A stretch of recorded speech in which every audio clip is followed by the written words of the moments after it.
I did it, guys. I finally got the antique toilet up and running. And special shout out to OCC Plumbing and Vintage Kohler for helping me.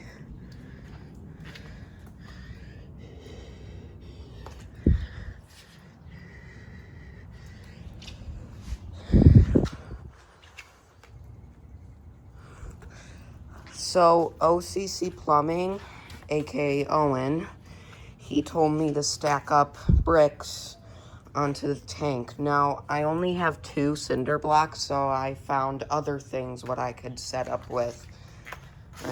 On this side and this side, I used paint cans and other stuff, like cardboard boxes. And, the old flush valve, sorry, was not really good anymore, and I'm using this one. It's kind of leaking, but I plugged it so it can have a nice flush. Well, here's a flush.